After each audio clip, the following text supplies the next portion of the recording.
Welcome to At Bat, a closer look at all things on the diamond. I'm Lance Kopp. And I'm Miles Sherman. We have Shippensburg softball and baseball, as well as Major League Baseball. Let's get to it.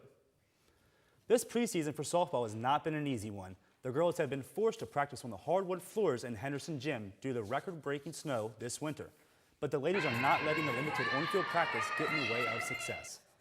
The Raiders are ranked number 17 in Division II softball with a 15-3 record to start the season. At the helm for the softball team is Bob Brookins.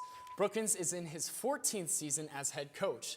He has over 30 years of experience coaching, and he's taken the Raiders to the NCAA tournament 11 times in 13 years. He's a six-time PSAC Coach of the Year, and that is mostly due to the fact that his teams win 63% of their games. Greatness on the diamond also runs in his family. His cousin Tom Brookins played Major League Baseball and was on the 1984 Detroit Tigers team that won the World Series. Tom Brookins has spent time on the Tigers coaching staff as well.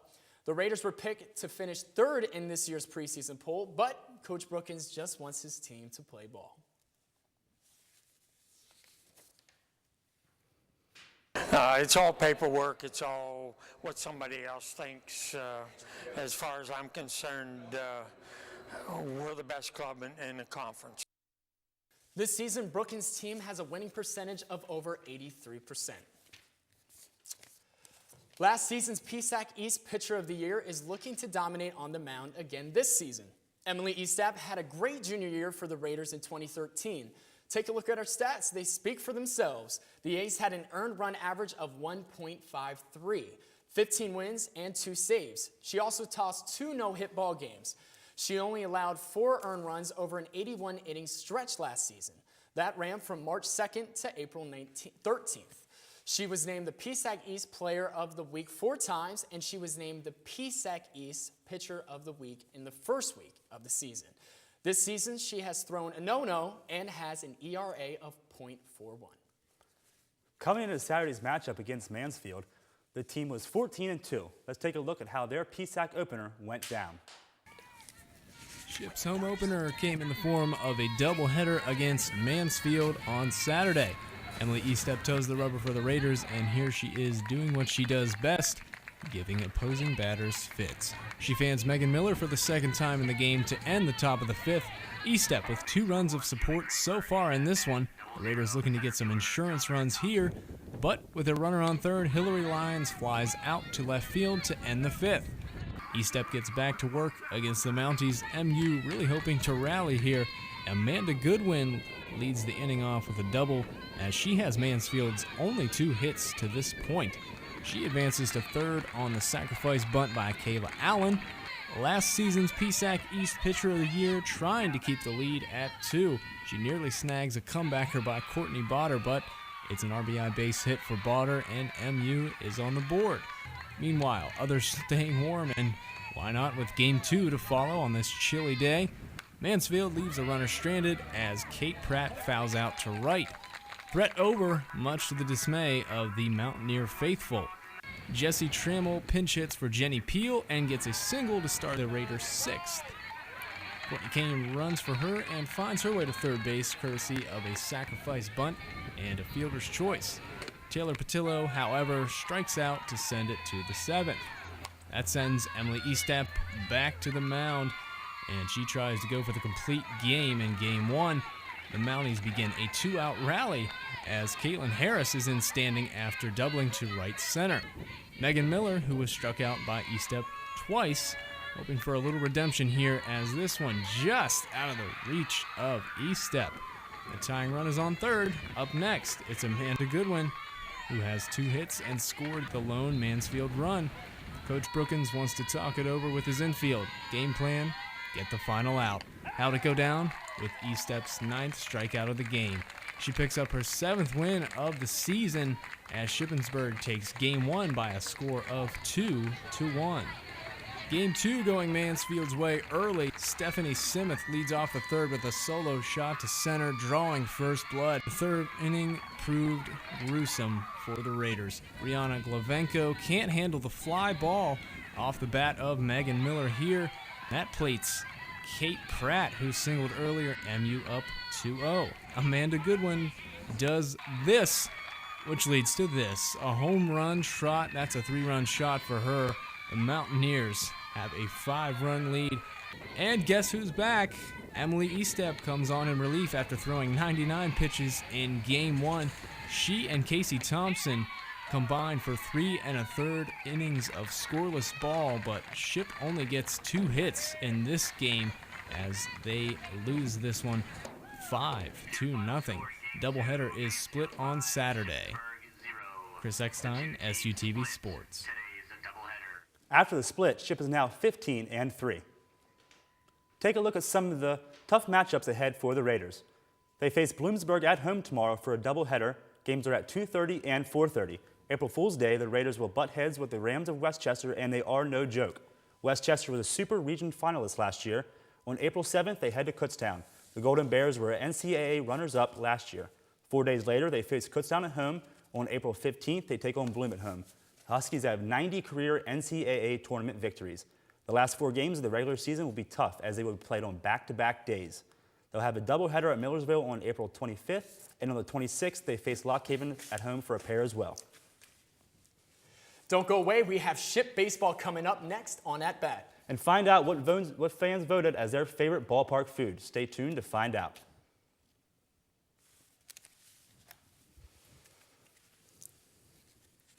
Stop.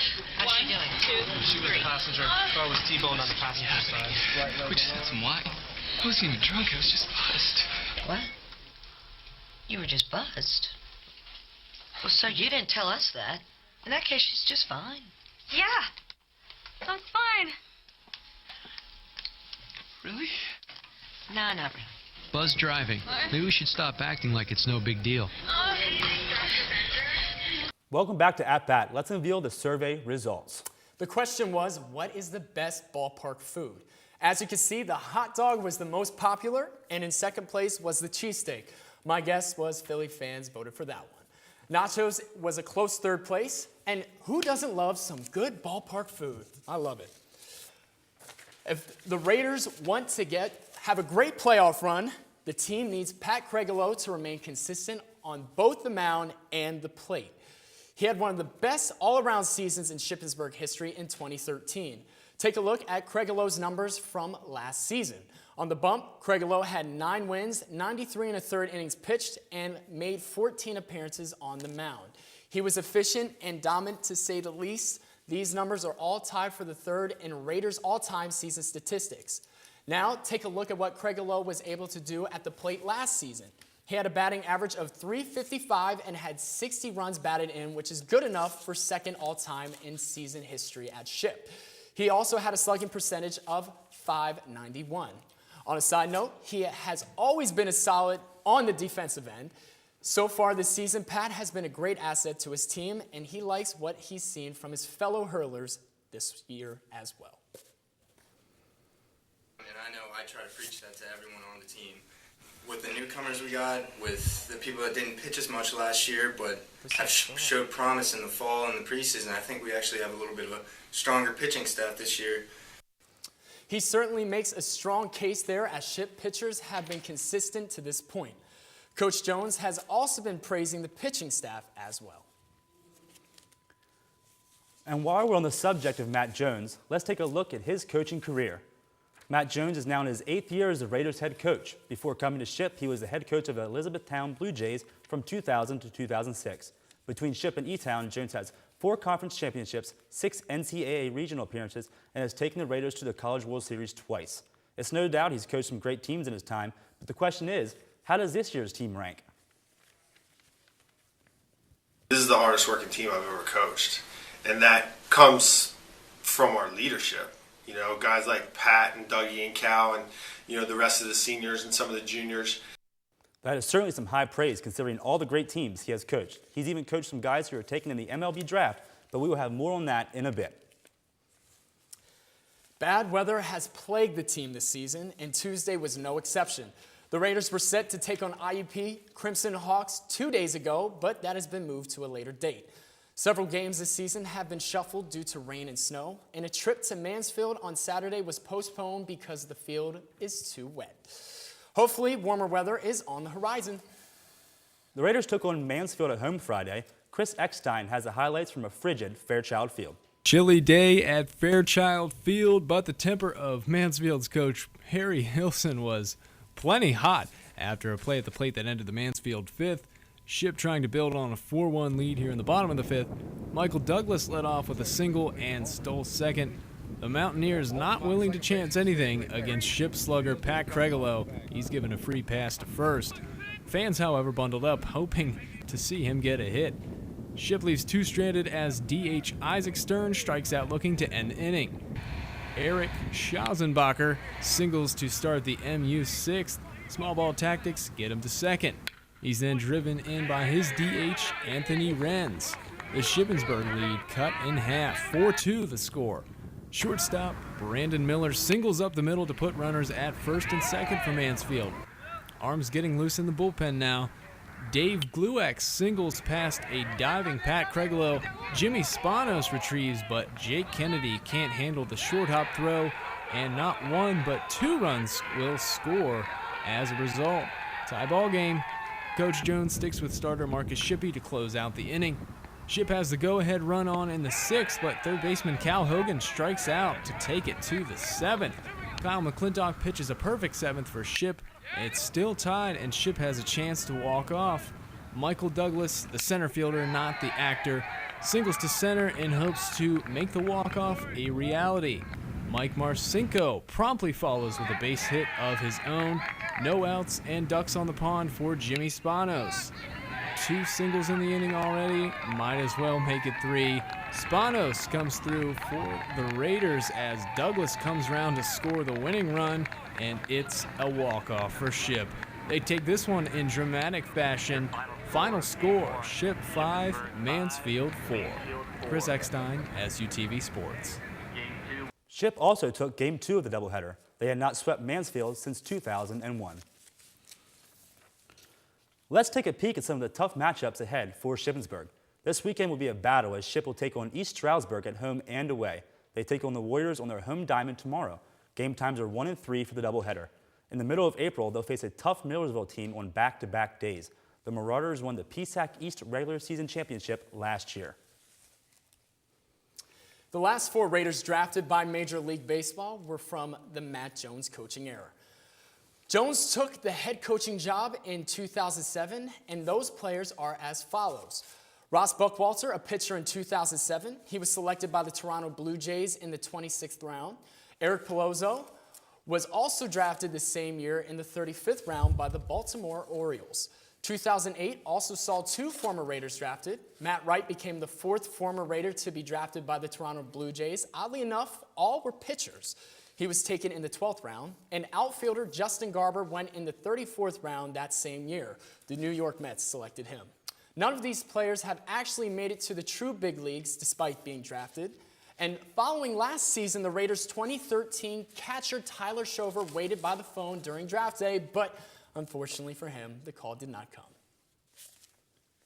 Speaking of Major League Baseball, we've got that after the break. Yes, we do, and see who the fans voted as the best mascot in baseball. We'll be back faster than you can round the bases. Stop. How's she doing? 2, She was a passenger. I was T-boned on the passenger side. We just had some wine. I wasn't even drunk, I was just buzzed. What? You were just buzzed? Well, sir, you didn't tell us that. In that case, she's just fine. Yeah. Sounds fine. Really? No, not really. Buzz driving. Maybe we should stop acting like it's no big deal. Welcome back to At Bat. Next, we are talking Major League Baseball. But first, let's see who the fans picked as the best mascot in baseball. As you can see, the winner is the Philly Fanatic. Oh, that's my favorite. I don't know about yours. Heck yeah. And in second place, the fans said it was the Oriole Bird. And then third place was Teddy, Abe, and GW, which are the Nationals' presidential mascots. The regular season hasn't started yet, except for the series in Sydney, but our Ryan Cho shares his thoughts on which teams are primed for the postseason. Guys, well, the baseball season is almost here, so let's get to the projections. For the AL East, I have the Red Sox winning. Even though the Red Sox lost Jacoby Ellsbury, they still have Shane Victorino and Mike Napoli, and those guys will carry the teams to another postseason run. For the AL Central, I have the Tigers winning this one easily because the White Sox and the Twins have struggled, so I think the Tigers will win this one easily. For the AL West, the Athletics will win this division. This one was a little bit tricky because I was thinking either the Athletics or the Angels, but the Angels have a struggling starting staff. In order to make the postseason, you need a good starting staff. For the wild card, I have the Yankees and the Royals. Now, a lot of people will be surprised by the Royals, but I've seen a lot of success for them for the past few years, and I think this year they'll actually make the postseason. Let's switch over to the National League now. For the East, I have the Braves winning that division. They may not have the best starting staff, as I said earlier, but they have a decent starting staff, and that will get them to the postseason. For NL Central, I have the Cardinals winning this division. The Cardinals probably have the best farm system in all of MLB, and they still have players like Matt Adams and Alan Craig. For the National League West, I have the Dodgers winning this division. They have Clayton Kershaw, they have Hanley Ramirez, they have young power like Yasiel Puig. They'll be able to carry the team to the playoffs again. And for a wild card, I have the Battle of Pennsylvania with the Pittsburgh Pirates and the Philadelphia Phillies. Back to you guys at the desk. Thanks, Ryan. It'll be interesting to see how accurate your picks are. 2014 does not promise to be a year full of broken records, but as usual, Major League Baseball is likely to see some players reaching personal milestones.